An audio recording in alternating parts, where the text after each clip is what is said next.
Hello, hello everyone. How are you? I hope all of you are doing good and preparing very hard to achieve your goals and get success in your upcoming exams, right? Yes, that's the spirit. और इसी spirit के साथ हमें आगे बढ़ते चलना है। तो चलिए जी स्टार्ट करते हैं हम अपना आज का lecture. So what we have to study in today's topic. हम पढ़ रहे थे क्या, बिजनेस कम्युनिकेशन। बिजनेस कम्युनिकेशन के बारे में कुछ चीज़ें हम पढ़ चुके हैं, बाकी उसे और कंटिन्यू करते हैं और आगे डिटेल में पढ़ते हैं। तो चलिए स्टार्ट करते हैं अपनी फर्स्ट स्लाइड के साथ। तो जो हमारी फर्स्ट स्लाइड है वो क्या कहती है हमसे, वो हमें बोलती है कि अभी तक हम जितना भी पढ़ चुके उसके बाद ज़रूरी है समझना किसको, गाइडलाइंस को। तो अब हम क्या समझेंगे, अब हम समझेंगे हमारी गाइडलाइंस को। ठीक है जी, guidelines to ensure effective communication. क्या क्या गाइडलाइंस है जो हमें इफेक्टिव कम्युनिकेशंस को करने के लिए हेल्प करती है। वैसे बेसिकली हम जो चीज़ें पढ़ चुके हैं अपने लास्ट लेक्चर के अंदर, वही सब चीज़ें हम आज के चैप्टर के अंदर भी पढ़ेंगे। बट जस्ट बिकॉज ये आपके बुक्स के अंदर है और आपके एमसीक्यू के पॉइंट ऑफ व्यू से इंपॉर्टेंट है, इसीलिए मैं आपको ये दोबारा से रिपीट करवा रही हूँ। ये चीज़ें कोई भी चीज़ आपकी मिस नहीं होनी चाहिए। ठीक है जी, तो बहुत सारी चीज़ें लास्ट लेक्चर के साथ रिलेट करेंगे, तो आपको पढ़ना है साथ साथ। ठीक है, चलिए choose the right mean and mode. तो पहला मेथड ये हमने कल भी पढ़ा था कि हम लोग जब अपनी कम्युनिकेशन करते हैं तो हम लोगों को राइट मेथड चाहिए, राइट मीन चाहिए कि किस माध्यम से हमें अपना मैसेज पहुंचाना है। ठीक है, अब राइट मीन और मोड किस तरह से डिसाइड होगा, क्या क्या क्राइटेरियाज हैं इसे डिसाइड करने के लिए, देखते हैं। It is most important to choose the right mean and mode of communication. क्यों इम्पोर्टेंट है? तरीका सही इसलिए होना चाहिए ताकि बैरियर फ्री हमारा कम्युनिकेशन हो, और खर्चा भी तो बचाना है। बिजनेस कम्युनिकेशन कर रहे हो तो बिजनेस कैसा तरीके को राइट तरीका बोलेगी, जो इफ़ेक्टिव भी हो और कॉस्ट सेवी भी हो। अब ये डिपेंड किस पे करेगा। छोटा ऑर्गेनाइजेशन है, शायद जो हमारे इंडिया पोस्ट वाली स्पीड पोस्ट है उससे भी भिजवा देगा, हफ्ते भर में पहुंच जाएगा। कोई इन्फॉर्मेशन बहुत ज़्यादा अर्जेंट है, अर्जेंसी वाली इन्फॉर्मेशन है, उसको तो आपको आज की आज ही भेजनी है। शायद आप फैक्स का यूज़ करोगे या फिर आप स्पीड पोस्ट करवाओगे या फिर कोई भी ऐसा माध्यम यूज़ करोगे जिससे जल्द से जल्द आपकी इन्फॉर्मेशन सामने वाले तक पहुंच जाए। ठीक है जी, तो उसी तरह से डिपेंड करता है आपकी कितनी अर्जेंसी है, कितनी देर तक आप डिले करोगे। हो सकता है ना कोई आपको फॉर एग्जांपल कोई सामान ऐसे ही बस भिजवाना है, आपको कोई ज़रूरी नहीं है, बस सिर्फ ऐसे ही भिजवाना है, तो आप उसे नॉर्मल पोस्ट से भी भिजवा सकते हो, जो कि कॉस्ट इफेक्टिव होगा आपके लिए। ज़रूरी तो है ही नहीं वो सामान। ठीक है जी, अब कुछ बातें ऐसी होती है जिन्हें किया जाए तो भी ठीक है, जिन्हें ना किया जाए तो भी ठीक है। जैसे मान लो गप्पे।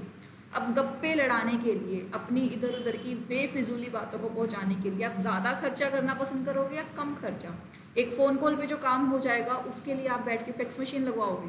बिल्कुल नहीं। आप कहोगे कि मुझे फैक्स पे टाइप करने में, फैक्स में मैसेज भेजने में मज़ा आता है, इसलिए मैं जितने भी हमारी गप्पे हैं मैं फैक्स के साथ भेजूंगा। आपने मान लो लगवा भी लिया, आप सर फिर सामने वाला क्यों लगवाएगा फैक्स आपकी गप्पों के लिए? क्लियर? तो आपको ऐसी चीज़ें ढूंढनी है, ऐसे मोड्स ढूंढने हैं, ऐसे मीन्स ढूंढने हैं जो आपकी रिक्वायरमेंट्स को सूट करे। जैसे कि जो आपकी कम्युनिकेशन का मोड होगा that will depend on the organisation. आपका ऑर्गेनाइजेशन कैसा है, उनकी पॉलिसीज़ कैसी है, क्या उन्होंने इन हाउस पोस्ट ऑफिस बनाया हुआ है, क्या वो पर्सनल मैसेज देना पसंद करते हैं, सर्कुलेट करना पसंद करते हैं, न्यूज़पेपर एडवर्टाइजमेंट देना पसंद करते हैं। ऑर्गेनाइजेशंस की जब हम बात करें तो मैं आपको छोटा सा पॉइंट बता देती हूँ। ऑर्गेनाइजेशंस के ऊपर बड़े सारे ना लॉज भी लगते हैं। अब कम्युनिकेशन किसी भी तरीके की हो सकती है। Communication can be statutory. Statutory अगर मैं कम्युनिकेशन की बात करूँ तो ऐसी कम्युनिकेशन जो लॉ ने बाउंड की है, और अदर कम्युनिकेशन यानी कि अदर देन स्टैट्यूटरी, वो है तो दोनों ही फॉर्मल। जब स्टैट्यूटरी कम्युनिकेशन हमारी होती है ना, तो इसका मोड जो है खुद गवर्नमेंट डिसाइड करती है कि आपको जो नोटिस भेजना है, बाय स्पीड पोस्ट भेजोगे, रजिस्टर्ड पोस्ट भेजोगे, ईमेल भेजोगे, या न्यूज़पेपर एडवर्टाइजमेंट जाएगी, या बाय हैंड डिलीवरी जाएगी। इन सब का meaning speed post, registered post आप आई थिंक समझ चुके हैं। जो आप पोस्ट करवाते हो उसमें से एक स्पीड पोस्ट होता है और एक रजिस्टर्ड पोस्ट होता है। एक हमारा होता है नॉर्मल पोस्ट। उसके बाद ईमेल, यानी कि ईमेल मैसेज जैसे आपका ड्राफ्ट किया जाता है, ईमेल से भी आप करवा सकते हो, या फिर बाय हैंड खुद पर्सनली जाकर मैसेज देना, या फिर न्यूज़पेपर एडवर्टाइजमेंट करवाना। That depends on the organization and of course on the laws which applies on the organization। ठीक है जी, उसके बाद इसके साइज़ पे भी डिपेंड करता है। फॉर एग्जांपल आपको जनरल मीटिंग का नोटिस भिजवाना है और आप उसको बाय स्पीड पोस्ट भिजवा रही हैं, तो जनरल मीटिंग के नोटिस में अगर आपके 1000 बंदे हैं, ठीक है जी, अब 1000 बंदे हैं तो 1000 बंदों के लिए कितना खर्चा आएगा, और आपका अगर मान लो सिर्फ यहाँ पर 50 बंदे ही है या फिर 7 बंदे हैं तो आप इनको बाय हैंड भी भिजवा सकते हो। 1000 बंदों को बाय हैंड भिजवाना ज़रूरी पॉसिबल नहीं है तो आप उनको स्पीड पोस्ट भिजवाओगे। तो इस तरह से नंबर ऑफ़ बंदे या फिर नंबर ऑफ़ ऑर्गेनाइजेशन का साइज़ डिपेंड करता है कि आपका कम्युनिकेशन किस तरीके से होगा, आपकी कंपनीज़ की पॉलिसीज़ क्या हैं, आप किस तरह से भिजवाते हो। एक मेथड में कॉस्ट कितना लगेगा, यानी कि हर मेथड की कॉस्ट निकाल लो जो आपका कॉस्ट इफेक्टिव मेथड हो और आपकी रिक्वायरमेंट्स को सूट करे, वो मेथड आप चूज़ कर लो। सेकंड क्या बोलता है, अर्जेंसी, कितनी जल्दी है मैसेज पहुंचाने की। कई बार ऐसा होता है कि जब तक स्पीड पोस्ट जाएगा तब तक तो फ्लाइट पकड़ के आप ही पहुंच जाओगे सामने। तो अर्जेंसी भी डिपेंड करती है, डिस्टेंस डिपेंड करता है कि इस डिस्टेंस पे कौन सा मोड सुटेबल होगा, रिसोर्सेज अवेलेबल और हमको अवेलेबल क्या क्या है। हम सोचते तो बहुत कुछ है, सारी चीज़ें मिलती तो नहीं है, तो अवेलेबल रिसोर्सेज को चेक करो। ये चेक करो कि मैसेज कितना पर्सनल है, कितना कॉन्फिडेंशियल है, मतलब उसको लीक किया जा सकता, अगर वो लीक हो गया तो क्या होगा। कॉन्फिडेंशियल है तो उसको प्रॉपरली सील बॉक्स के अंदर, यानी कि सब कुछ पैक्ड होना चाहिए, तो उस तरीके को आप यूज़ करो।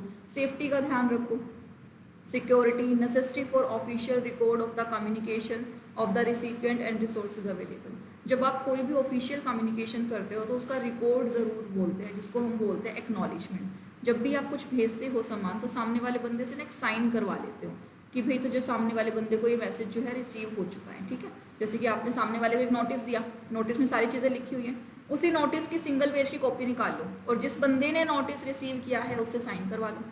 स्पीड पोस्ट भिजवाया है तो आपके पास वो स्पीड पोस्ट वाली पर्ची आती है ना, ट्रैकिंग नंबर आता है जो, वो आपका प्रूफ है कि आपने सामने नोटिफिकेशन या फिर सामने वाले को आपने भिजवा दिया, क्योंकि इसके ऊपर भेजने वाले का नाम लिखा होता है, भिजवाने का नाम लिखा होता है, तारीख लिखी होती है। आपके जो नोटिस में तारीख जाएगी उस तारीख पे आ जाएगा डॉक्यूमेंट, कि सामने वाले डॉक्यूमेंट ये डॉक्यूमेंट सामने वाले बंदे ने इस दिन रिसीव किया था। इस छोटी सी चिट के साथ, इस छोटे से एक्नॉलेजमेंट नंबर के साथ सब कुछ पता चल जाता है। तो ये चीज़ें कौन बताएगा हमें, ये चीज़ें हमारे गाइडलाइंस कम्युनिकेशन का पहला मेथड बताएगा, choose the right mean and mode. किस तरीके से आपको भेजना है और ये तरीका कौन डिसाइड करेगा, आप खुद डिसाइड करेंगे upon based upon your requirements, कि हमारी रिक्वायरमेंट्स क्या क्या हैं। क्लियर, चलें आगे, चलिए जी। नेक्स्ट है on your message. On your message का मतलब क्या होता है, जो बात आप बोल रहे हो ना उसकी रिस्पॉन्सिबिलिटी लो। जैसे कि हम लोग अब खुद रिस्पॉन्सिबिलिटी नहीं लेते, कई बार अपने मन की बात क्या बोलते हैं, किसी से सुना था मैंने ऐसा बोल रहा था वो, ठीक है। अब किससे सुना था, रिस्पॉन्सिबिलिटी आपने तो नहीं ली, आप क्या कर रहे हो, र्यूमर्स फैला रहे हो। तो जो र्यूमर्स वाली चीज़ें होते हैं ना वो रिलायबल नहीं।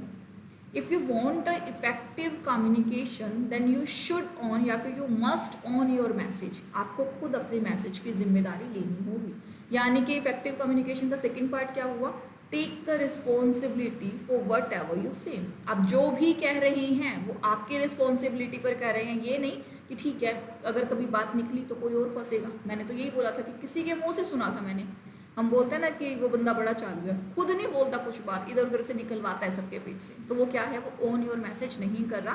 तो that person is not doing an effective communication. जिस कम्युनिकेशन का सोर्स पता ना किया जा सके वो कम्युनिकेशन इफेक्टिव नहीं होती, इनफॉर्मल होती है, र्यूमर्स होती हैं, अफवाहें होती हैं। ऑल दो रिलायबल भी हो सकती है, लेकिन रिलायबल उसको तभी माना जाएगा जब कोई पक्का सोर्स होगा जिसके ऊपर लास्ट में ब्लेम डाला जा सके, वरना तो वो खिचड़ी सी पक्का रह जाएगी, है ना। चलो जी। It is common to come across instances where the center chooses vague or general terms to denote the centers. Whenever you state that many shareholders are unhappy with the proposed merger of the company, you may or may not be speaking the truth. अब आप एक company में meeting करने के लिए गए, आपका manager चाहता था कि मर्जर ना हो, लेकिन उसने क्या बोला, अरे बहुत से शेयर होल्डर्स की ना दिक्कतें आ रही है, कंप्लेंट्स आ रही है कि मर्जर होना नहीं चाहिए था कंपनी का। दो कंपनियां मिलकर साथ में काम कर रही है तो शेयर होल्डर्स को दिक्कत हो रही है, शेयर होल्डर्स नहीं चाहते कि दोनों कंपनियां मिक्स हों, लेकिन वो स्पेसिफाई नहीं करता किसी शेयर होल्डर का नाम, कुछ बोल रहे थे, ठीक है। अब हम लोग क्या सोचेंगे, पता नहीं यार ये सच है या झूठ, मतलब र्यूमर्स में तो हो सकता है, क्या पता सिर्फ एक ही बंदे ने बोला हो, क्या पता ऐसे बंदे ने बोला हो जो सिर्फ एक ही शेयर परचेज करके बैठा हो कंपनी का, है ना, कुछ भी हो सकता है। तो इस बात को रिलाई कैसे करें, क्योंकि यहाँ तो कोई नाम है ना कोई पक्के प्रूफ है, कंक्रीट नहीं है ये मैसेज, कोई फैक्ट्स नहीं दिख रहे इसके अंदर। जब मैसेज कंक्रीट नहीं है, कंक्रीट आई होप आपको याद है, अपने सेकंड क्लास के अंदर हमने किया था, नहीं याद है तो सेकंड क्लास को दोबारा देखो, वहाँ से याद आएगा आपको, ठीक है। तो many share holders are unhappy with the propose merger of the company, you may or may not be speaking the truth. तो आप क्या भरोसा, आप सच बोल रहे हो, सच कब माना जाएगा? When you have the concrete proof, यानी कि पक्के प्रूफ हैं आपके पास, जिस प्रूफ को झुटलाया नहीं जा सकता। चलिए जी, Therefore, the official of the company may not accept your statement as face value. When जब आप बिजनेस कम्युनिकेशन करते हो, यानी कि बिजनेस वर्ल्ड के अंदर कम्युनिकेशन करते हो, या तो एक्यूरेट बातें बोलो, ठीक है, या फिर बोलो ही मत। जब तक एक्यूरेट नहीं बोलोगे आपकी बातें एक्सेप्ट नहीं की जाएंगी, क्योंकि एक्यूरेसी नहीं है, आप अपने मैसेज को ऑन नहीं करते, उस मैसेज की जिम्मेदारी नहीं लेते, सामने वाला बंदा आपके बिहाफ पे एक्शन क्यों लेगा? अगर आप चाहते हो कि आपकी बात पे एक्शन लिया जाए तो कम फॉरवर्ड, अपनी बातों पर अडिग रहिए, ठीक है।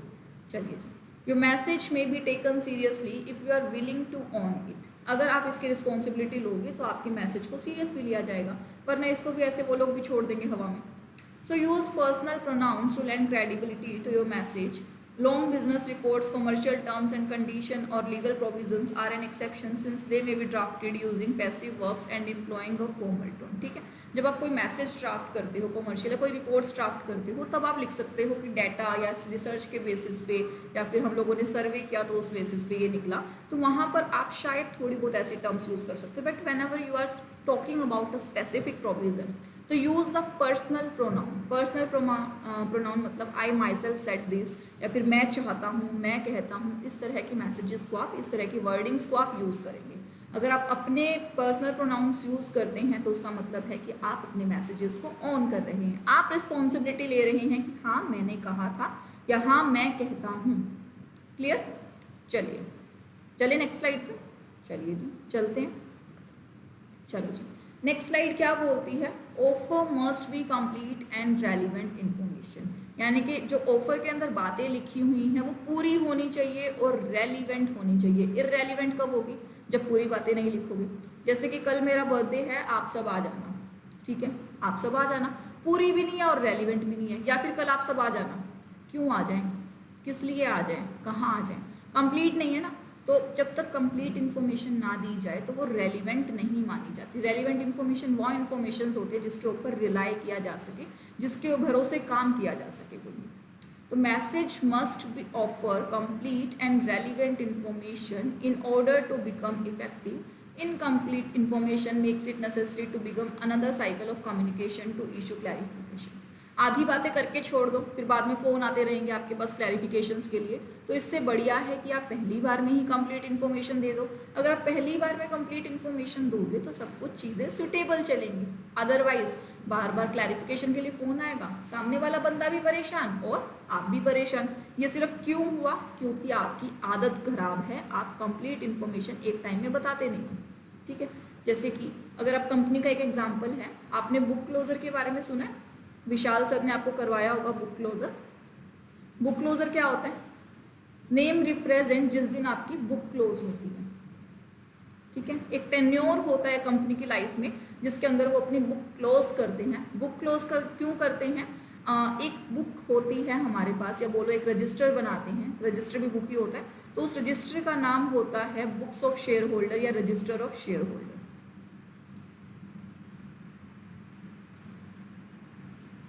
रजिस्टर ऑफ शेयर होल्डर्स, ठीक है। अब ना रजिस्टर ऑफ शेयर होल्डर्स क्या है? जब कंपनी में किसी ने शेयर परचेज किया तो उसका नाम रजिस्टर में डाल दिया, उसने शेयर सेल कर दिया तो उसका नाम रजिस्टर से हटा दिया। अब ऐसा तो है नहीं कि अब एक सेकंड पहले मैंने शेयर परचेज किया और अभी की अभी मेरा नाम उसमें डल जाएगा, कुछ प्रोसेसिंग टाइम होता है। इसी तरह से कंपनी जो है ना टाइम टू टाइम पर अपना क्या रजिस्टर ऑफ शेयर होल्डर्स है ना क्लोज करती है, ताकि उस टाइम पर ट्रांजैक्शन जो है इकट्ठी होगी ना जो उसकी एंट्री कर सके, यानी कि रजिस्टर ऑफ शेयर होल्डर्स को अपडेट कर सके। तो जिस टाइम पर ये क्लोज किया जाता है उस टाइम पर पब्लिक को नोटिस दिया जाता है, यानी कि अब जिस दिन ये क्लोज हुआ उसके बाद ये अपडेट होगा, और जिस दिन हमारा रजिस्टर ओपन हो गया तो उस दिन जो शेयर होल्डर्स होंगे उस दिन के बेनिफिट सिर्फ इन्हीं शेयर होल्डर्स को मिलेंगे। सीधी सी बात ये है कि रजिस्टर ऑफ शेयर होल्डर आपका अपडेशन के लिए क्लोज किया जाता है, ठीक है। अब एक तारीख है जब आप मैसेज दे रहे हो लोगों को कि रजिस्टर ऑफ शेयर होल्डर्स जो है आपका क्लोज होगा, ठीक है। क्लोज होगा तो कैसे होगा? मतलब एक तारीख दी जाएगी, उसका पब्लिक नोटिस जाएगा आपका क्लोज होने के लिए, ठीक है।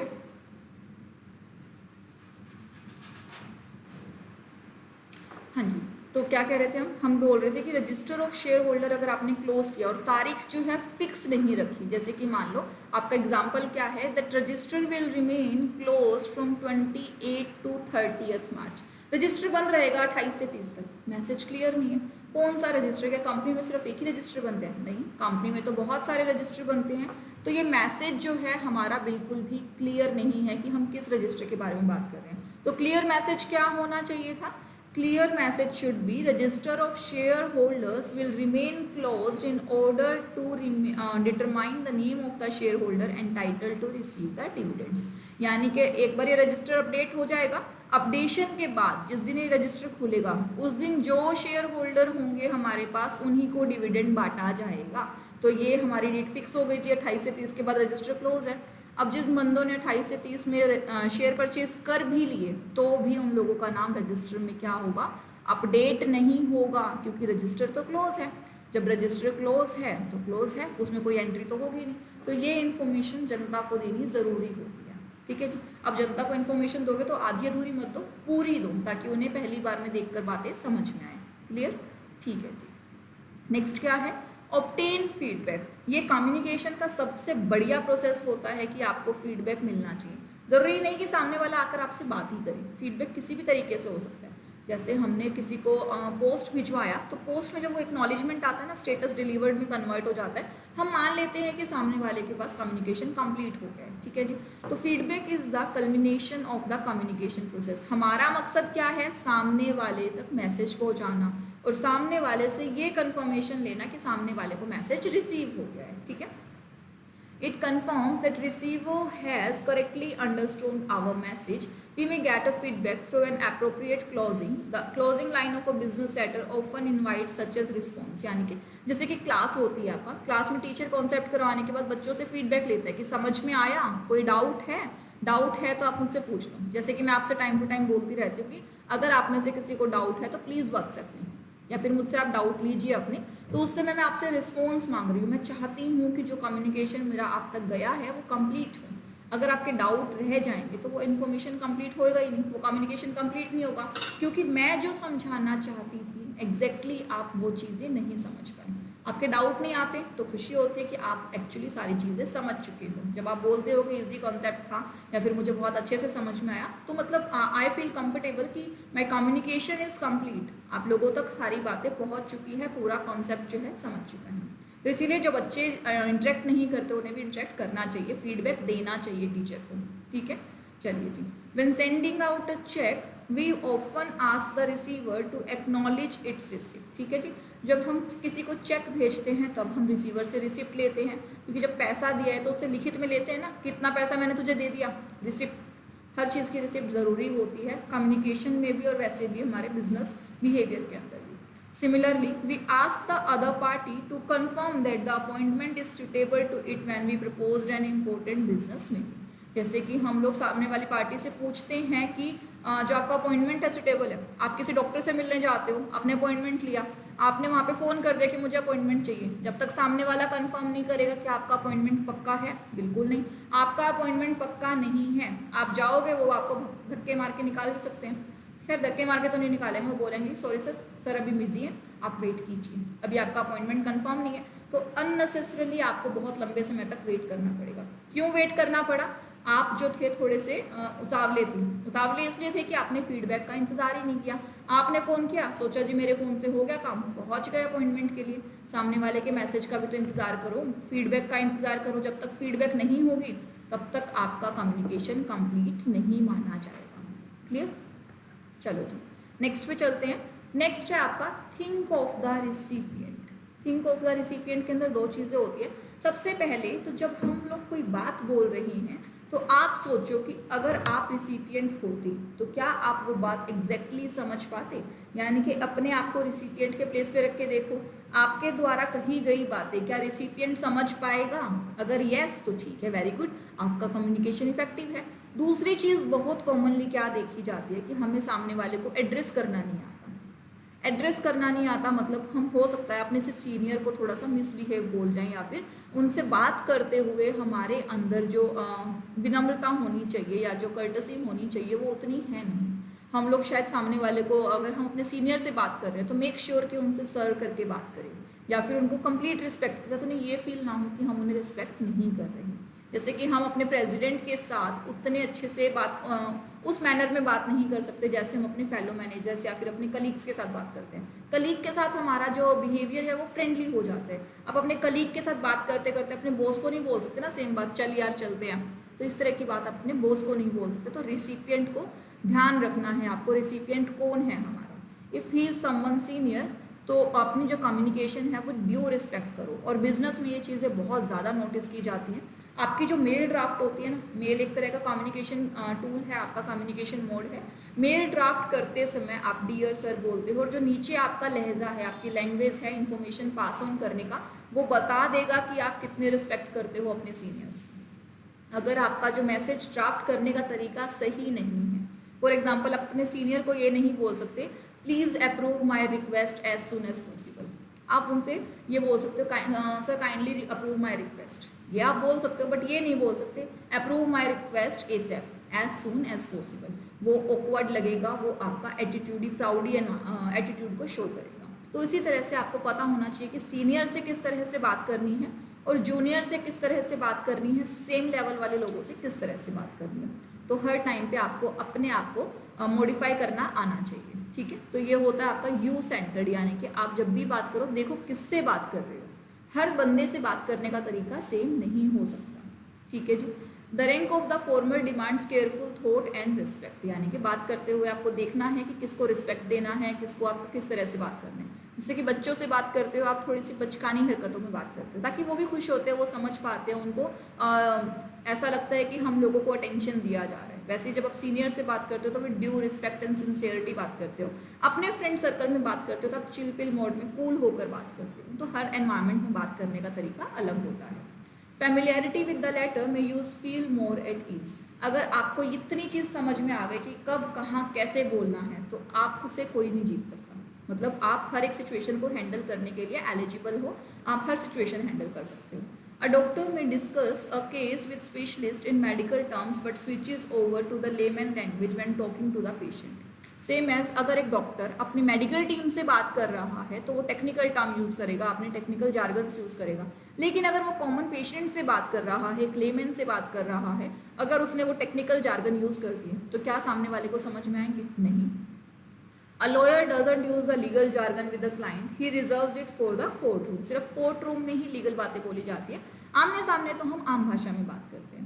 Therefore, we must take into account the attributes of the receiver before drafting the message. यानी कि हमें सामने वाले के एट्रीब्यूट्स को भी ध्यान रखना है। एट्रीब्यूट्स मतलब वो किस लैंग्वेज को समझ सकता है, किन जार्गन्स को समझ सकता है, प्लस रिस्पेक्ट, यानी कि थॉट एंड रिस्पेक्ट दोनों के ऊपर हमें वर्क करना है। अगर हमने इस लैंग्वेज में बात करी जो सामने वाले को समझ में ही नहीं आ सकती, उसका कोर एरिया नहीं है, आप प्रोफेशनल्स बनने वाले हो, अगर आप में से कोई प्रैक्टिस में जाएगा तो आप देखोगे आपके पास जो क्लाइंट्स आएंगे ना वो बिजनेसमैन होंगे। अब कोई कंस्ट्रक्शन सेक्टर का होगा, कोई इन्वेस्टमेंट सेक्टर का होगा, कोई आपका लैब वाला क्लाइंट होगा। तो जब ये वाले क्लाइंट होते हैं ना तो इनको अपने अपने एरिया की तो पूरी नॉलेज होती है, इनको हमारे एरिया की नॉलेज नहीं होती। फॉर एग्जाम्पल शायद आपका कोई क्लाइंट ऐसा भी हो जिसे सेल्फ सर्टिफाइड का मतलब ना पता हो, आपने सामने वाले को बोल दिया कि सेल्फ सर्टिफाइड डॉक्यूमेंट चाहिए। ऐसे क्लाइंट्स भी होते हैं जिन्हें सेल्फ सर्टिफाइड का मतलब नहीं पता होता, तो उस टाइम पर आपको यहाँ पर एक्सप्लेन करना होगा सेल्फ सर्टिफाइड मतलब आपको अपना उसका प्रिंट आउट लेके खुद साइन करके फिर उसका PDF बनाकर मुझे देना है। तो इस तरह से आपको चीज़ें समझानी पड़ेंगी सामने वाले के माइंडसेट को समझने के बाद। क्लियर? चलिए जी, नेक्स्ट है हमारे पास verbal and non verbal conference. ठीक है जी। अब आप बच्चों ने मुझसे पूछा मैम कल टेस्ट होगा, मैंने कहा हाँ। आपने दोबारा पूछा मैम कल टेस्ट होगा, मैंने कहा हाँ। अब बच्चे कंफ्यूज, कहते कि अगर मैं नॉन वर्बल पे जाऊं तो वो मना कर रहे हैं, वर्बल पे जाऊं तो वो हाँ बोल रहे हैं, अब मैं करूं तो करूं क्या? टीचर तो कल फंसा देगा ना, मैंने तो बोला था कि कल टेस्ट होगा, आपने पूछा, आप एक बार हाँ बोल रहे थे और एक बार ना बोल रहे थे, तो फिर यहाँ पर क्या है, दोनों चीज़ों में एम्बिग्यूटी है। देखने वाला समझ जाएगा कि सामने समझ ही नहीं पाएगा कि सामने वाला क्या बोल रहा है। तो इसीलिए दोनों के बीच में क्या होना चाहिए, कॉन्ग्रुएंस होना चाहिए, सिमिलैरिटी होनी चाहिए, हार्मनी होनी चाहिए। कॉन्ग्रुएंस का मतलब होता है आपका हार्मनी। ठीक है जी, चलो जी। क्या बोलते हैं कि as explained earlier meanings are often communicated in more than one way. For example our words as well as gestures simultaneously send out signals. A message of welcome should be ideally uttered with a smile. अगर आप किसी को welcome करते हो तो ऐसे ऐसे welcome कर सकते हैं. ऐसा नहीं हो वेलकम, इस तरह से तो नहीं वेलकम करोगे ना किसी का. तो angry words are spoken with a frown. अगर आप गुस्सा करते हो तो आपके आंखों पर वो त्योरियाँ चढ़ जाती है ना, ऐसे ऐसे करके आप गुस्सा करते हो, कुछ माथे पर शिकंज बनाकर. To put it another way, words and facial expression must set on the same edge. यानी कि आपकी जो भाषा है, यानी कि आप जो बोल रहे हैं और आपके जो नॉन वर्बल गेस्चर्स हैं वो आपस में मैच करने चाहिए, तभी सामने वाले को कंप्लीट इन्फॉर्मेशन जाएगी. अगर आप अपोजिट चीज़ें बोलोगे, आपका फेस एक्सप्रेशंस कुछ और बोल रही हैं और आपकी वॉइस कुछ और बोल रही है, तो मैसेज जो है वो एम्बिग्यूटी में कन्वर्ट हो जाता है. सामने वाले को करेक्ट सिग्नल नहीं मिल पाता कि आप बोलना क्या चाहते हैं. तो क्या करना है हमें, वर्बल एंड नॉन वर्बल को हार्मनी में रखना है, कॉन्ग्रुएंस में रखना है. क्लियर. चलिए जी नेक्स्ट चलते हैं. नेक्स्ट क्या है आपका, रिपीट इफ नेसेसरी. आपको अपनी बातों को रिपीट करना चाहिए, कब, तब जरूरी हो. Otherwise repetition is not required in business communication. And इसको जनरली अवॉइड भी किया जाता है, क्योंकि बार बार रिपीट करोगे एक तो सामने वाला बंदा क्या होता है, परेशान हो जाता है. दूसरा, बार बार रिपीट करने से टाइम खराब होता है. यानी कि repetition is avoided to save time and space. आपको अपना टाइम और स्पेस करने के लिए रेपिटेशन को क्या करना चाहिए, अवॉइड करना चाहिए. However, in exceptional circumstances, repetition ensures that crucial part of the message is not ignored or overlooked. लेकिन कई बार ऐसा होता है कि कुछ चीज़ों में आपको वो मैसेज बार बार कम्युनिकेट करना पड़ता है. से अगर आप एक वर्किंग एनवायरनमेंट के अंदर हो और आप किसी जगह एम्प्लॉयमेंट के अंदर हैं, ठीक है, तो आपका जो बॉस है बार बार आपको सेम मैसेज रिपीट करता रहता है, रिमाइंडर डालता रहता है, ताकि वो ओवरलुक ना हो जाए. जैसे कि हम भी अपने फ़ोन में कई बार रिमाइंडर लगा लेते हैं, कोई बातें जो हैं ओवरलुक ना हो जाए, क्रूशियल इन्फॉर्मेशन यानी कि इंपॉर्टेंट चीज़ें हमसे छूट ना जाए, तो वहाँ पर ज़रूरी है आप रिपीट करें. जैसे कि हम किसी से टेलीफोन पे बात करते हैं, टेलीग्राफिक कम्युनिकेशन जब हम करते हैं तो कई बार वॉइस डिस्टर्बेड होती है या सामने वाला ओवरलुक कर गया हो, तो वहाँ पर रिपीटेशन करना चाहिए. फ़ोन पर हमेशा एक बात को 2 बार रिपीट करना चाहिए जब तक वहाँ से सामने वाले से पक्का कन्फर्मेशन ना आ जाए. कई बार ऐसा होता है कि हम फ़ोन घुमाते हैं सामने वाले को, स्टार्टिंग में ही काम की बात कर लेते हैं, फिर काम की बात से वो थोड़ा सा एक्स्ट्रा बातों में चली जाती है कि हालचाल पूछ लेते हैं और बिजनेस कैसा चल रहा है सब, ठीक है. फिर नेसेसरी है कि फ़ोन कट करने से पहले एक बार उसे रिमाइंड करवा दिया जाए कि अच्छा वो काम मत भूल जाना इन सब चीज़ों के चक्कर में जो मैंने आपको बोला था, ठीक है. अदरवाइज अगर आप रिटर्न कम्युनिकेशन दे रहे हो तो उसमें बार बार रिपीट ना करें, क्योंकि रिटर्न के अंदर सारी चीज़ें एकदम आपकी आंखों के सामने होती हैं. तो डू नॉट रिपीट, यानी कि अगर आपने बार बार किसी बंदे को बोलना है कि आप सामान डिस्पैच मत करना, तो बार बार रिपीट करने की ज़रूरत नहीं है. एक बार आप ऑर्डर दे चुके हो अपने ऑफिस स्टाफ को, तो वो नहीं करेगा जब तक आप फर्दर नोटिस नहीं दोगे. तो do not repeat, do not dispatch goods till further notice, ठीक है जी. तो जनरली हम लोग क्या करते हैं, बार बार बातों को रिपीट करना अच्छा नहीं समझते, लेकिन जिस जगह पर ज़रूरी हो उसी जगह पर बातें रिपीट करनी चाहिए, से टेलीग्राफिक मैसेजेस के अंदर, टेलीग्राफिक कम्युनिकेशन के अंदर, ठीक है. चलो जी नेक्स्ट है डू नॉट जज तो हमें कभी करना ही नहीं चाहिए वक्त से पहले, यानी कि पहले उसको पूरी बात बोलने दो, फिर इवेलुएट करो, उसके बाद आप काम करो, ठीक है. तो क्या बोलते हैं कि unfavourable judgements provoke reactions and are better avoided. यानी कि जब आप अनफेवरेबल जजमेंट्स करते हो तो वो क्या आता है, वो रिएक्शंस प्रोवोक करता है. यानी कि आप सामने पहले वाले से जो आपका स्पीकर है उसके बारे में पहले से कोई राय बनाकर बैठे हो, तो आप क्या करोगे, उसको अवॉइड करना स्टार्ट कर दोगे. If a subordinate hasn't finished the work allotted to him on time, then the boss has 2 options. He may either point out his fact in a plain and matter-of-fact tone and reprimand him for being lazy. Good for nothing guy, you should be fired immediately. The first option is clearly preferable and strengthens the credibility of the trustworthiness of the sender. ठीक है जी. और क्या बोलते हैं कि अगर आपके पास, आपको बॉस ने आपको कोई काम दिया, आपने नहीं किया, तो 2 ऑप्शंस है उसके पास. पहला तो क्या है, पहला तो आपको प्यार से समझाएगा और बोलेगा कोई बात नहीं आप काम कर लेना, ठीक है, और कई बार हो जाता है ऐसा, कोई दिक्कत नहीं. दूसरा तरीका क्या है, आपको डांट लगाएगा, वो जोर से आपको फटकार पड़ेगी और क्या बोलेगा, इतना आलसी है तो गुड फॉर नथिंग है, यानी कि किसी काम का नहीं है, तो तुझे तो नौकरी से निकाल देना चाहिए. तो आपको क्या लगता है, फर्स्ट ऑप्शन जहाँ पर बॉस आपकी चीज़ों को समझ रहा है, आपको बोल रहा है कि कोई बात नहीं, कई बार ऐसा हो जाता है, वो ऑप्शन अच्छा है या दूसरा ऑप्शन अच्छा है, तुझे तो नौकरी से निकाल देना चाहिए. ऑब्वियसली दूसरा ऑप्शन सबको बुरा लगेगा, तो आपको फर्स्ट ऑप्शन के साथ जाना चाहिए. लेकिन ये तब होगा जब सामने वाला बंदा एक्चुअल में जेन्युइन होगा. लेकिन आप पहली बार ही किसी से काम करवा रहे हो और उसने पहली बार ही आपके काम में थोड़ा डिले कर दिया, उस टाइम आप उसके लिए ओपिनियन नहीं बना सकते। हो सकता है कि वो बंदा जेन्युइन हो, तो उसको थोड़ा मौका देना चाहिए, जिससे कि क्या आपकी क्रेडिबिलिटी और ट्रस्ट वर्दीनेस बढ़ती है, घटती नहीं। क्लियर? चलिए जी, नेक्स्ट है हमारे पास, नेक्स्ट है rely on the facts. Rely on the facts का मतलब क्या है? Facts lends credibility to our communication since it is not possible to refute them. यानी कि आपके पास फैक्ट्स होने चाहिए किसी बात को प्रूव करने के लिए। अब आपने बोल दिया कि मैं तो बहुत हार्ड वर्किंग हूँ, इस चीज़ को प्रूव कैसे करोगे? नहीं कर सकते। आपने बोला कि मुझे ये काम आता है, उस चीज़ को प्रूफ आप कर सकते हो। क्यों? क्योंकि उस चीज़ को तो करवा के देखा जा सकता है। जैसे कि एक कैंडिडेट ने क्लेम किया कि he is typing speed of 50 words पर मिनट्स। अब ये क्रेडिबल इंफॉर्मेशन है, इसके पास फैक्ट्स है कि 1 मिनट में 50 शब्द ये टाइप कर सकता है, इसे चेक किया जा सकता है, ठीक है। लेकिन ये बोलते हैं कि मैं तो गुड टाइपिस्ट हूँ। अब गुड टाइपिस्ट तो कोई भी हो सकता है, हर एक की अपनी अपनी डेफिनेशन है। तो वो क्या हुई, वो आपकी जो डेफिनेशन हुई, वो जो आपका क्लेम हुआ, वो वेग हो गया। वेग मतलब जिसका कोई सर पैर नहीं है, बेफिजुली बातें। अब अपनी तारीफ तो कितनी कर लूँ, खुद मियाँ मिट्ठू। तो क्या होता है, आपको सारी बातें फैक्ट्स के बेसिस पे लेनी है, यानी कि कॉन्क्रीट फैक्ट्स आपके पास होने चाहिए। Then it is impossible to verify this claim. Opinion on the other hand are subjective. आपका ओपिनियन है कि आप अच्छे हो सकता है किसी और का ओपिनियन हो कि आप बुरे। तो claim that one is a good typist at best way, ये बेकार की बात है कि मैं गुड टाइपिस्ट हूँ, उसको लगता है वो गुड है, शायद हमारे बिजनेस को ना लगे। It depends on what the claimant expects a good typist to be like. क्योंकि गुड टाइपिस्ट की तो कोई डेफिनेशन ही नहीं है ना। आपको लगता है कि ये क्वालिटी गुड टाइपिस्ट की है, तो आपने अपने आप को गुड टाइपिस्ट बोल दिया, शायद सामने वाले को ना लगे। So while it is not possible to exclude opinion from our message, we make them acceptable by quoting facts in their sport. अगर हमें अपना ओपिनियन देना भी है तो उसके बदले कुछ आपको रिलायबल फैक्ट्स होंगे। जैसे कि ये बोल सकता था कि I am a good typist, I can type 50 words पर मिनट। अब ये तो हम लोग इसको क्रॉस वेरीफाई कर सकते हैं कि क्या वो बंदा 50 शब्द पर मिनट में टाइप कर सकता है, नहीं, दैट कैन बी चेक्ड। तो वो क्या है, वो रिलायबल है, उस फैक्ट्स पर रिलाई किया जा सकता है, ठीक है जी। However, reliance on selective facts will only affects our trustworthiness. आप किसके ऊपर बिना फैक्ट्स के भी रिलाई कर सकते हो? जो ट्रस्टी बंदा है, क्रेडिबल बंदा है आपका, और वो बंदा तो धीरे धीरे लिंक्स के साथ ही बनेगा, स्टार्टिंग में तो नहीं डिसाइड कर सकते। तो अगर आप किसी नए बंदे से मिल रहे हो तो you should go in front home with the proper facts. आपके पास फैक्ट्स होने चाहिए अपने आप को प्रूव करने के लिए। कोई बंदा है पहले से नोन है तो उसकी ट्रस्ट वर्दीनेस ही काफ़ी है, यानी कि वो जो बात बोलता है वो सच है, सिर्फ इतना ही काफ़ी है अगर आप पहले से किसी के नोन में हो, ठीक है।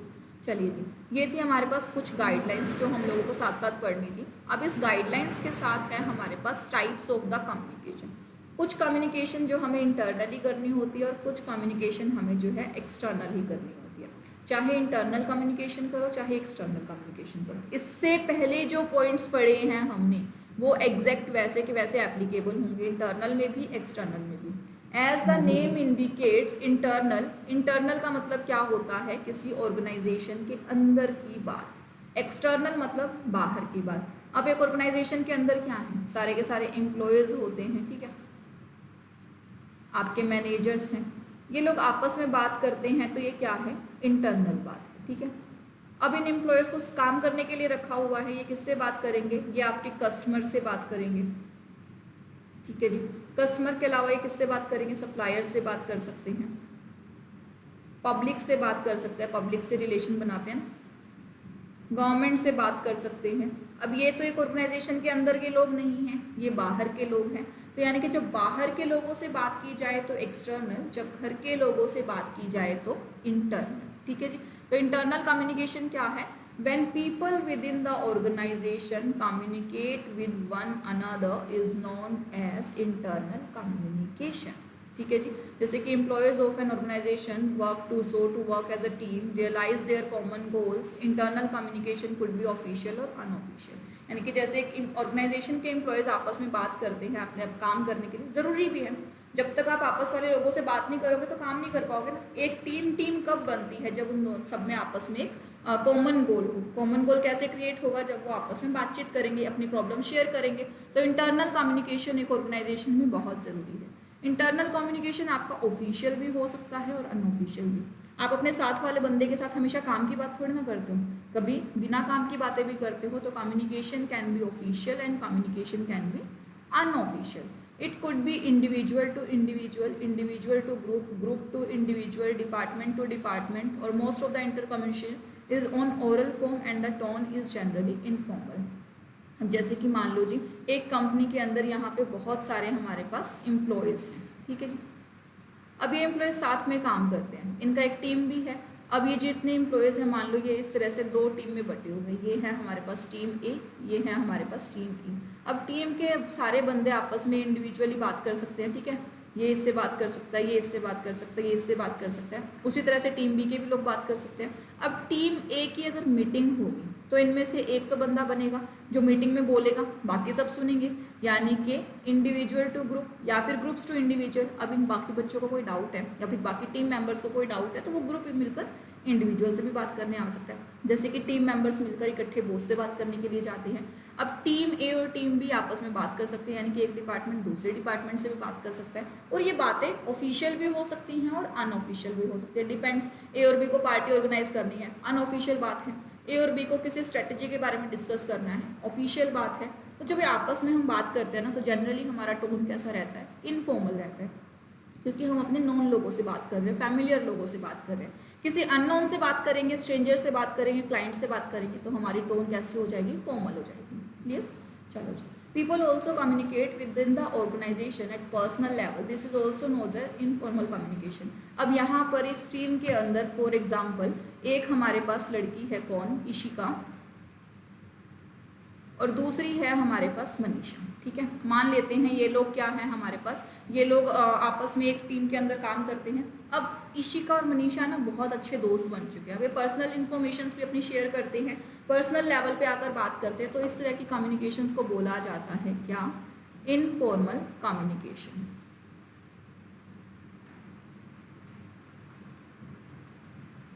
ठीक है। और इनफॉर्मल कम्युनिकेशन का दूसरा नाम एक ग्रेप वाइन भी हो सकता है। ग्रेप वाइन होता है क्लस्टर, ग्रुप में गुट में बढ़ के हम बात करते हैं जहाँ पर किसी का सोर्स नहीं पता लगाया जा सकता। तो एक ऑफिस के अंदर फॉर्मल कम्युनिकेशन भी होता है और एक हमारा होता है ग्रेप वाइन कम्युनिकेशन। क्लियर? चलो जी। A good example is that grapevine, which is present in some measures everywhere. If the atmosphere is secretive, it encourages the spread of rumors and half-truths. Intelligence manager use this human weakness to advantage there by sharing favorable information with the employee. क्या होता है, human nature है, वो अपने पेट में कोई बात पचा नहीं सकता, तब तो बिल्कुल नहीं पचा सकता, उससे कह दिया जाए कि ये टॉप सीक्रेट है, किसी को बताना नहीं। अगर आपका जो एनवायरनमेंट है वो सेक्रेटिव है तो हमारा ह्यूमन नेचर क्या करेगा, चल कान लगा के सुनते हैं कि बात क्या चल रही है। जैसे ही आपको कोई स्पेशल सनसनीखेज खबर मिलती है तो आप उसको फैलाना स्टार्ट कर देते हो। जो इंटेलिजेंट मैनेजर्स होते हैं किसी ऑर्गेनाइजेशन में, अगर उन्हें कोई बात फैलानी हो तो वो डायरेक्टली फैलाने की बजाय वो इस तरीके से भी फैला सकते हैं, उसको टॉप सीक्रेट बना देंगे, फिर किसी ऐसे बंदे को बताएंगे कि जिसके पेट में बात पचती नहीं है, तो वो धीरे धीरे उन सबको सर्कुलेट कर देता है। तो जो ग्रेप वाइन है वो फास्ट सर्कुलेशन होता है। आपने देखा है किसी भी फॉर्मल कम्युनिकेशन को इतना फास्ट फैलते हुए जितना कि इनफॉर्मल फैलती है, हमारे व्हाट्सएप मैसेजेस में आ जाती है, मीम्स बन के आ जाती हैं, तो वो सब क्या है, वो सब ग्रेप वाइन कम्युनिकेशन का पार्ट है। किसी भी ऑफिशियल कम्युनिकेशन को अगर अनऑफिशियल तरीके से फैलाया जाए तो बहुत जल्दी जल्दी फैलती है वो इन्फॉर्मेशन। इसी चीज़ का फ़ायदा हमारे मैनेजर्स उठाते हैं कंपनी के अंदर, अगर उन्हें एम्प्लॉयज़ तक कोई खबर जल्दी जल्दी पहुँचानी है तो। ठीक है, चलो जी। Of the various modes of visual communication, the most likely ones to be used in internal communication are slides, internet without use of multimedia and picture. ठीक है जी, विजुअल कम्युनिकेशन करनी है, अगर आपकी इंटरनल मीटिंग्स होती है तो वहाँ पर आपको स्लाइड्स यानी कि पावर पॉइंट प्रेजेंटेशन के साथ समझाया जाता है। Internet without use of multimedia and pages, आपके ऑफ कोर्स इंटरनल कम्युनिकेशन के अंदर इंटरनेट का यूज़ होता है। मेल्स पे वो काम करते हैं, तो मेल्स पे जब काम करते हैं तो आप इंटरनेट तो यूज़ कर रहे हैं, बट ऑफिस के अंदर मल्टीमीडिया नहीं चलता हम लोगों का। हम लोगों के जो एंटरटेनिंग साइट्स है वो जनरली ब्लॉक किए जाते हैं। ठीक है जी। उसके बाद बोलता है कि all modes of non verbal communication में बी यूज्ड, यानी कि ऐसा नहीं सिर्फ बोलकर ही बातें होंगी, नॉन वर्बल भी चीज़ें होती हैं, जैसे कि मेमो बनाया, रिपोर्ट बनाया, ऑफिस ऑर्डर बनाए, सर्कुलर्स बनाए, staff newsletter, email, fax, notice, agenda, notes on agenda, minutes of the meeting, manuals etcetera. इनमें से बहुत सारे नाम होंगे जो भी आप समझ नहीं पाओगे। आई थिंक एजेंडा तो आपका हो चुका है, एजेंडा आपको सर ने करवाया था, विशाल सर ने। एजेंडा के बाद आप नोट्स ऑन एजेंडा, यानी कि उसी के ऊपर ही कुछ ना कुछ और क्लैरिफिकेशन दिया जाता है।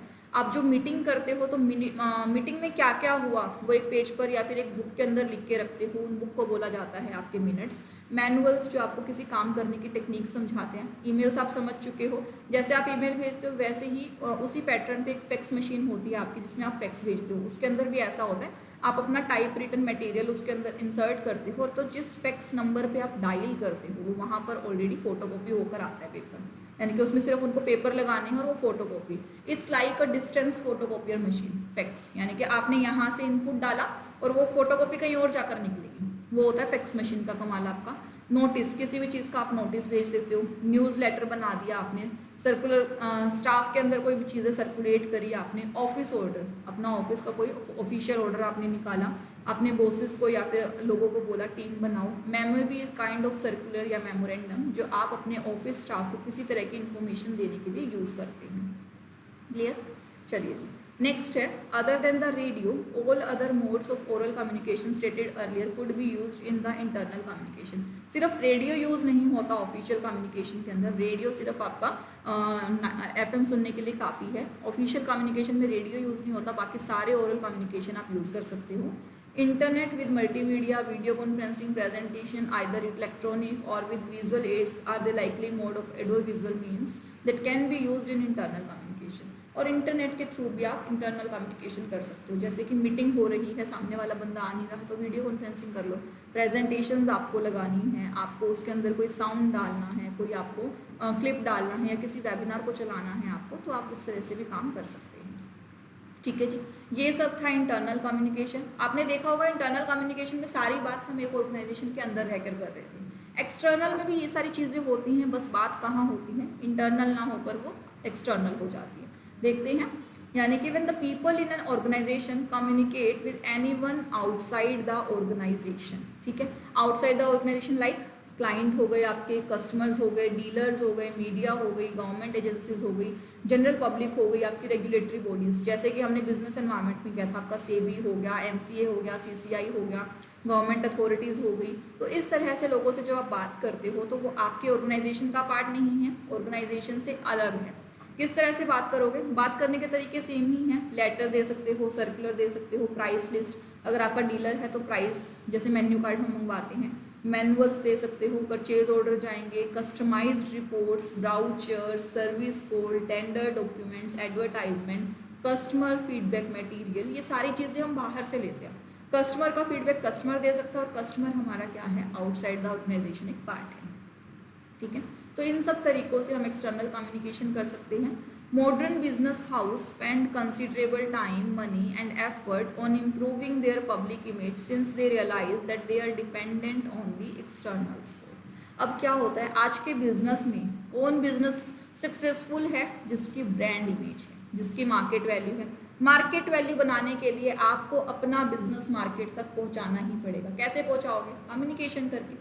अपने प्रोडक्ट को बाहर पहुंचाओ, लोगों को बोलो कि मेरी पब्लिसिटी करें, माउथ पब्लिसिटी फैलाओ। वो सब कब पॉसिबल है? जब आप कम्युनिकेशन करोगे, जब आप एक्टिव होगे। तो आजकल मॉडर्न बिजनेसेस हैं जो एक्सटर्नल कम्युनिकेशन में काफ़ी ज़्यादा एक्टिव हैं, स्पोर्टिव हैं। ठीक है, external communication has mainly formally largely document but there is an increase trend to make it informal. जब हम ट्रेडिशनल बात करें तो पहले सिर्फ बाहर जो बात करते थे वो जनरली हमारे क्लाइंट से हो गई, कस्टमर से हो गई, गवर्नमेंट से हो गई, तो वहाँ पे सारी बात लिखा पढ़ी में होती थी, लिखित होती थी, यानी कि डॉक्यूमेंटेड होती थी। बट आजकल थोड़ी थोड़ी बातें इनफॉर्मल भी होने लगी। हम इनफॉर्मल कम्युनिकेशंस भी करने लगे क्लाइंट्स के साथ, अपने कस्टमर्स के साथ, अपने डिस्ट्रीब्यूटर्स के साथ और अपने पब्लिक अथॉरिटीज़ के साथ। ठीक है जी, क्या है? तो some of the modes of return communication कैसे हैं? Circulars, graph, chart, email, fax, forms, questionnaire, letter, advertisement, customer newsletter, press release, invitation, leaflet, brochure, handbills, manuals, telegram etcetera. तो ये सारे के सारे मीन्स, आई होप ये सब आपको समझ में आए हैं नाम के साथ। अगर कोई भी चीज़ ऐसी है जो नहीं समझ में आई, आप मुझसे व्हाट्सएप कर लेना। ठीक है, other than intercom, dictation, teleconferencing, brainstorming session, grapevine, all other modes of oral communication stated earlier can be used in external communication too. अब बिजनेस में जो ये सेशंस होते हैं, यानी कि आपने क्या बोला, आपने सामने वाले को इन्फॉर्मेशन पहुंचानी है। ब्रेन स्टॉर्मिंग सेशंस, यानी कि आप अपने बिजनेस के बारे में कुछ ऐसी अच्छी अच्छी बातें बता दो जिससे सामने वाले के दिमाग में एक बार असरदार होती हैं। असर करती हैं कि हाँ अच्छा इतना अच्छा ये बिजनेस।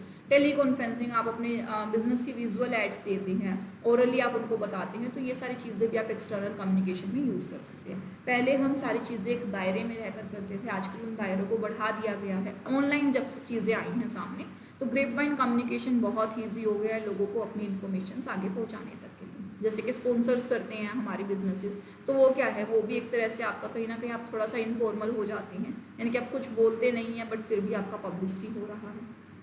ठीक है, तो ऑल मोड्स ऑफ विजुअल या फिर audio visual means communication to may be used in external communication.